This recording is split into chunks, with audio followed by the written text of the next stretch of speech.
violences on parle? Quand on parle de violences faites aux femmes, on parle de toutes les violences des hommes sur les femmes, donc la violence sexuelle, la violence physique, la violence psychologique, la violence matérielle, tous les types de violences.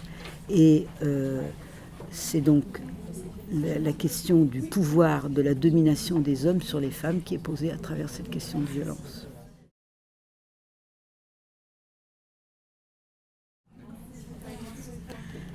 J'ai été responsable nationale d'une association de femmes, Femmes Solidaires. Dans l'association, on recevait les femmes. Puis après, mon métier, c'est psychologue de l'éducation. J'ai reçu des femmes dont les enfants avaient des difficultés scolaires. Et j'ai fini ma carrière en posant systématiquement la question des violences aux femmes lorsqu'elles étaient seules. Et une maman sur deux répondait qu'elle était victime de violences dans son couple. Et donc là, c'est l'ampleur des violences qui est apparue. La première chose, c'est d'écouter. Évidemment, de ressentir de l'empathie et puis d'essayer de comprendre pour pouvoir agir. Il faut comprendre pour pouvoir agir et c'est le sens des formations que nous faisons.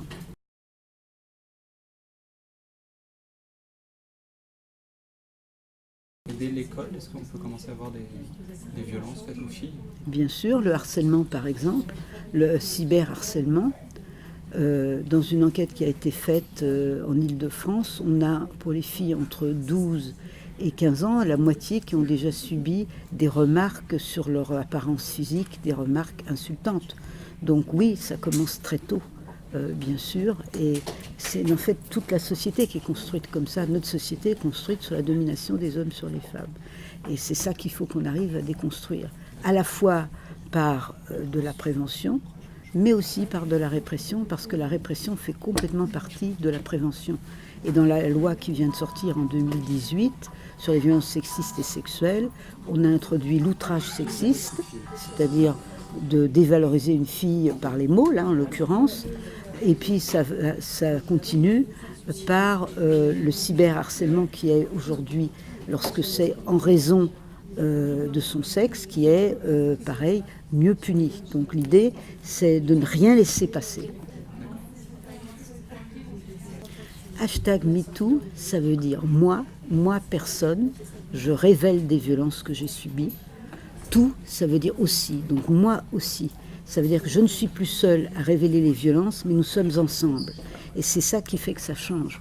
Souvent, les femmes ont pensé être seules dans leur coin, qu'il y avait qu'elles qui étaient victimes. Ce qu'elles découvrent, c'est qu'il y en a beaucoup qui sont victimes comme elles, et ça leur donne de la force, et ensemble, pour faire reculer les violences. C'est ça la nouveauté. C'est pour tout le monde, puisqu'on a, cette année 2018, 23% d'augmentation de plaintes sur les violences sexistes et sexuelles. Ça veut dire que c'est pas que les gens du cinéma, parce qu'ils ne sont pas si nombreux que ça. Donc ça veut vraiment dire que c'est tout le monde qui commence à révéler davantage. La question qui se pose aujourd'hui, c'est si elles révèlent, comment on les entend. Et moi, mon souci, c'est qu'il faut qu'on arrive à les entendre. Que les policiers, les gendarmes soient bien formés, parce qu'une bonne audition va donner une bonne enquête donnera des poursuites de la part du procureur. Donc on forme ces professionnels-là, qu'on forme bien sûr les magistrats, pareil, pour qu'il y ait des suites.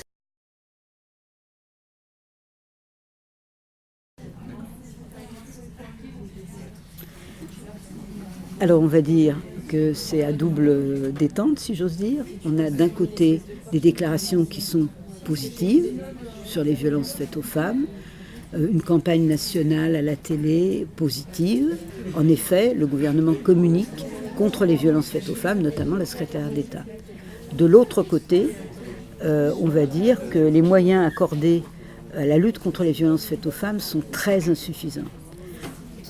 Au Haut Conseil à l'égalité femmes-hommes, où je co-préside la commission violence, nous avons fait une étude juste sur le parcours de sortie des femmes, c'est-à-dire les soins, l'hébergement, l'accueil dans les commissariats, la formation des professionnels. Et on s'est rendu compte qu'il faudrait 500 millions par an pour être au minimum. C'était ce qu'on appelait la fourchette basse.